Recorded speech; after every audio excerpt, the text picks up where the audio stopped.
Hello everybody, a very good evening and a very warm welcome to yet another super amazing, super interesting and a beautifully informative episode of Curious Minds with me Pritesh, your host, your host and a proud educator from Embibe, welcoming you to this amazing episode.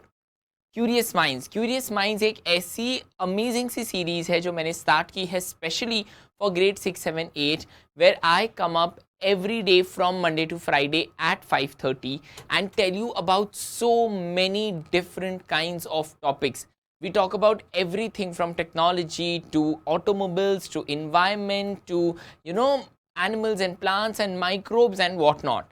I really have started this series with just one intention, and that is to spread knowledge and spread information.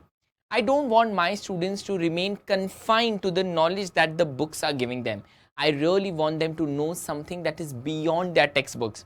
You know, guys, if you see from a very broader point of view, you'll realize that the textbooks that you read, the textbooks that you are learning from, they are really very limited when it comes to getting knowledge. The sole objective of a school or of any educational institute is not to make somebody who is, who knows something that is in the textbook. It is to create humans who are intellectual. It is to create people who are mentally capable of understanding, who are mentally capable of thinking, and who are mentally capable of observing the things around them, learning from them, and then moving on with life to create better citizens for the country and to create assets for the entire world. Because आज की जो दुनिया है, today's world, whatever its future is going to be, it is all in your hands. You are the future of the world, and that is why you people need to be very physically, emotionally, mentally, socially, intellectually very strong to become assets for the upcoming world, right? So with that, guys, today we are going to explore one such trait, and whatever are the societal beliefs that have been instilled into us, or whatever are the whatever are the so-called society norms that that we practice today. It is all something that we have learned from nature. Just like we see that when a deer spots that a lion is coming to eat it, it runs away. That shows us that we have to protect ourselves from our enemies, and then then eventually with time we started creating fellow humans only as our enemies. So when the neanderthal man, he evolved into the modern man, there was only one human species on earth, right? There was only one human species, one collective group of human beings. And with time, as they started moving into different geographical locations, they started drawing boundaries in terms of culture, in terms of language, in terms of religion, in terms of caste, and all these systems, all these different virtual boundaries that we have created, they are created by us. Stone Age man, he did not know what is an Indian or what is of some other country. There were no countries. Countries have also been formed by us. Religions have also been formed by us. Castes have also been formed by us. And somewhere I think we learned something very good from nature, but we manipulated it to our benefit.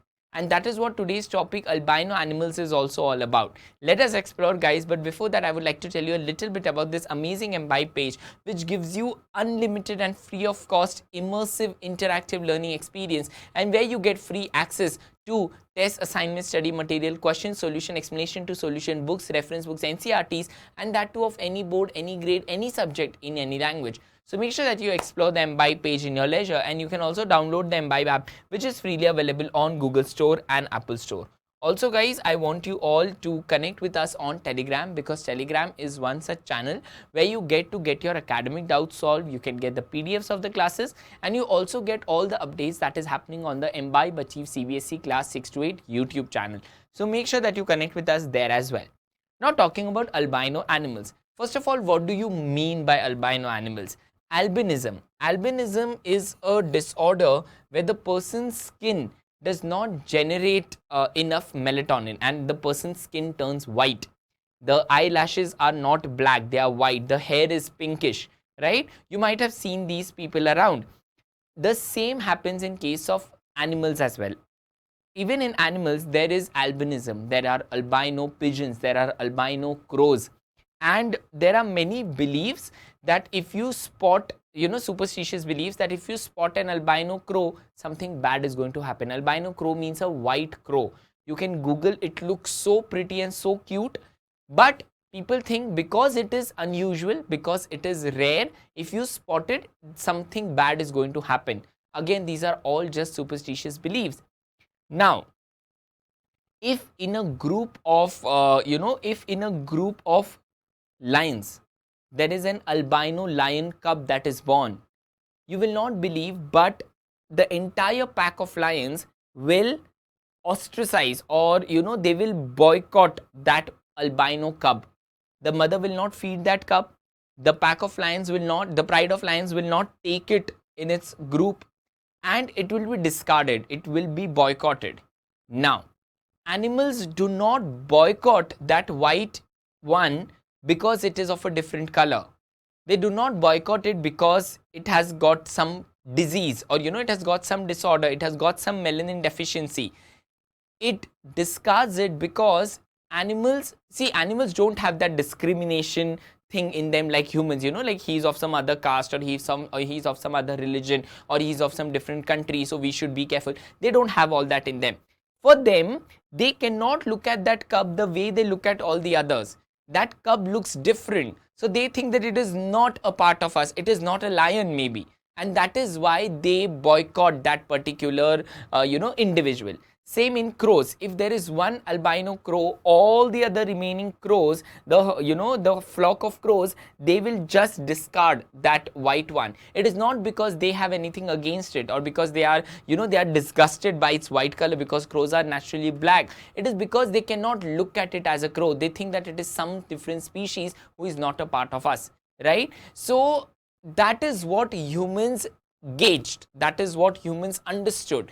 But because humans are also, they are a very, very wicked species, humans look that crows have discarded them, so they are like, okay, if animals do that, even we should do it. And if if there is some albino baby born, people start looking at it differently, people start demoralizing them, people start mocking them, people start teasing them, people start bullying them. And that is how discrimination started in our in the human race as well. If there are if you can imagine that there is a group of human beings, and say 20 of them, and out of 20, if 18 of them like to eat an apple from a tree, and 2 of them like to eat a carrot from the ground, these 18 will be like, oh, they are different, we should stop talking to them, we should start being away from them. And that is how rifts in the society started developing, that is how boundaries started developing, that is how differences started developing. And we, instead of understanding what the nature wants to teach us, we started manipulating it in the way we wanted, and we started living our world. And that is why today in the world we have so many boundaries, we have so many different sections, and somewhere it is I would say it is not an upgradation, but rather it's a degradation of the way humans have led the human race. But anyway, talking in detail a little more about albino animals. Albino animals are the ones, those who have a genetic condition called albinism because of the melanin, not melatonin, melanin deficiency in their skin, hair and eyes. Melanin is a pigment that gives color to the skin, hair and eyes. So without it, animals appear pale or white. And the same ditto condition happens in humans as well. You can see this is an albino tiger and this is a non-albino tiger. Then albinism is a genetic condition that can be inherited by offspring. So albino animals may occur in multiple generations of a species. Albino animals can be different to study and track in the wild due to their low population and numbers and distinctive appearance, which can make them more vulnerable to predation or other threats. See, you can see how it is so clearly, it is mentioned over here that it can be difficult to study them because of their low numbers and distinctive appearance, which can make them more vulnerable to predation. and other threats. So, if there is a pack of lions, it's fine. But when there is an albino one, they will just boycott it, and they will move away from it. Again, it is not because they have anything against the color, it is because they cannot look at it as a part of them. They look at it as some different species, right? So, and then when they say united we stand, divided we fall, right? So when there is a single individual, it is easy to attack, but when there is a group, it is difficult to attack, right? So because they are left out, they get easily attacked by the predators. Albinism can occur in any animal species, including mammals, birds, reptiles, amphibians, fish, and invertebrates. Examples are white tigers, white lions, white alligators, white squirrels. See, white squirrel, have you ever seen one? No. See, here you have got a white crocodile as well. See, it's a genetic disorder. It can happen in any species, right? Whether it is an invertebrate or a vertebrate, any species it can happen with. Threats from poachers. They are targeted to their rarity and unique appearance. See, albino elephant. Ivory poachers target albino elephants for their ivory tusks, which are highly priced on the black market. This happens with the, the grey elephants as well. Albino alligator skin is a popular material for luxury goods such as handbags and shoes. And albino alligators are highly sought after for their unique appearances. I don't want to name the brand, but I remember a few months back there was a very, very viral video going around on social media on how these luxury bag brands who sell their bags for lakhs of rupees, they use baby alligators and baby crocodile skins for making their bags. And many times the way they skin the crocodile, many times the crocodile is still alive and it is skinned off. They just take out the skin, they rip the skin apart to make their bags and shoes. So again, albino alligator skin is even more in demand because it's so white. And then they make white luxury bags out of it, white luxury shoes out of it, and it is sold at for lakhs of rupees, but at the cost of a very, very important entity of the ecosystem. Albino snakes. Albino snakes are popular in the exotic pet trade and can fetch high prices, which has led to over collection in some areas. See, in some areas they have also become excess. That's good. Albino deer and other game animals. Albino deer and other game animals are sometimes targeted by hunters for their uniqueness or as trophies, which can further endanger their population. Killing a brown deer is okay. Chalo, you have killed a brown deer, but if you have killed a white deer, oh my god! First thing that you were able to spot a white deer, and then you managed to kill it. So humans get pride in torturing somebody who is below them, but that is again a very, very, very big sign of weakness. Whenever there is any kind of a danger, say there is a fire breakout or there is an earthquake or any calamity or any terror attack or anything, the the administrative forces, they will first save the women and children. So why women and children are saved first? Because children, especially children being in their young age, they do not have the physical strength to fight back, right? Because they're still kids. They will grow up and obviously become very, very strong. Because we live in a society which has a very, very patriarchal point of view for everything, the women are also looked upon with the same view that they don't have the physical strength to fight back the calamity, to fight back the accident, and that is why women and children are saved first. Also, it is not always because they are looked upon as somebody who is weak, but it is also because children will be very much more comfortable to live with a female, with a mother-like figure, and that is why women are saved to save the children. Because if there are women and children, the women can nurse or women can look over the children, and the children will also be fine and the women will also be fine. The same, with that mindset only, with the same mindset, how it evolved, you can see man will always attack somebody who is weaker. Like they will kill tigers, they will kill lions, they will kill elephants, they will kill deers. Basically, it means they will kill animals who cannot express, who are more innocent. See, an elephant is happily just moving around in the forest, just moving around in the jungle, and he will not even think that, oh, I can be in danger, oh, there is some threat to my life. Animals are super innocent, and humans just go and shoot them, and they think, oh, we are so brave that we were able to kill an elephant. But you don't know that when an elephant goes wild, he can just destroy the entire community, right? When an elephant goes mad. So That is how man thinks he is superior, by attacking somebody who is in a vulnerable state, by attacking somebody who will not even, who is not as shrewd as you, who is not as cunning as you, to think that I'm in danger, right? But that is really very, very wrong. And the same manifests into the living society as well. Torturing the oppressed and torturing somebody who is in a weak state, that is not what is supremacy. Supremacy is being yourself and uplifting the society around you. Bullying somebody, or mocking somebody, making jokes on someone, laughing on someone who is whom we think is at a lower position, is not bravery, it's not manliness, it's not what makes you superior. What makes you superior is being strong and making everyone around you uplift to become strong and helping the society around. That is what is the purpose of having a human life, right? But again, as I said, that humans have just manipulated all the concepts of nature and created something so monstrous out of himself. But anyway, coming back, so albino deers and other game animals are also killed just for fun and just for fake pride. Disadvantages are their inability to camouflage due to lack of pigmentation makes them vulnerable to predators. Obviously, in the grass or in tall grass, dried grass, lion will hide, but a white lion will easily be spotted because of the color. Albino animals can suffer from health problems such as vision problems, skin cancer, and immune system deficiency, obviously because of the lack of melanin. Poor eyesight makes it difficult for them to hunt and escape danger. Their lack of melanin can make them more susceptible to damage from UV radiation and other environmental stressors. They might have trouble finding a mate as well, again because of their color.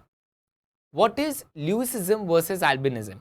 Lewisism is a condition that causes a reduction in pigmentation in some or all of an animal's features like fur, skin, but it does not affect the animal's eyes, like white peacocks. White peacocks, they look so beautiful. I was really lucky to spot few of them last week when I was traveling. So white peacocks, see, you can see the entire body is white but the eyes are black. So that is called Lewisism, where the body turns white but not the eyes, right? And in albinism, even the eyes do not have the iris pigmentation. Albinism is a genetic condition that affects the production of melanin, which can result in a complete lack of pigmentation in the hair and eyes as well. So there is a difference between Lewisism and albinism. Then, what are the measures to protect albino animals? Obviously, they are a part of our ecosystem. They are a part of the food chain. We have to protect them at any cost. Protecting albino animals requires a multifaceted approach that involves conservation, education, enforcement, and collaboration between individuals, communities, and organizations. Responsible pet ownership. Discouraging the keeping of albino animals as pets can help to prevent the overcorrection and exploitation of these rare and unique creatures. Enforcement of wildlife protection laws. Governments and laws enforcement agencies can take action to enforce wildlife protection laws and crack down on poaching and other illegal activities that threaten albino animals. Education and awareness. Raising awareness about the importance of protecting albino animals and the threats they face can help to encourage individuals and communities to take action to protect them, right? So we can do a lot, not only to protect albino animals, but to protect everything in the nature, protect humans as well. So we can do a lot. It's just that we need to realize the importance of each and every entity in the ecosystem, that whether it is a biotic component or an abiotic component, whether it is a historical monument or whether it is a species of insects, we have to protect everybody to have a healthy earth. There's a saying in Sanskrit, Vasudhaiva Kutumbakam. Vasudha is earth and Kutumb is family. The entire earth is my family. It includes plants, animals, microorganisms, everything, right? We have to conserve our heritage. We have to conserve our, our planet, or we have to conserve all the species on the planet. And only then we can do something better for the earth, because, we are blessed to have a human body, have a human brain, and we must use it for our and everything else's betterment, not just humans' betterment, for everyone else's betterment as well, right? With that, guys, we come to the end. I hope this session today was very, insightful. I know it was a lot philosophical as well, but I really hope that it has struck some chord in some corner of your heart, and it would definitely make you create an impact to the society around you. With that, guys, this is me, Pritesh Joshi, your host, your dose, and a proud educator from Embibe. Signing off for now. Make sure that you connect with us on Telegram as well, and you do explore the Embibe page at your leisure. And until we meet next, take care of yourself, stay healthy, stay happy, stay blessed. I'll be seeing you again tomorrow at 5:30. Until then, keep imbibing. We believe in you.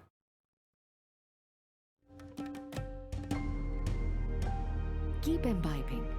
We believe in you.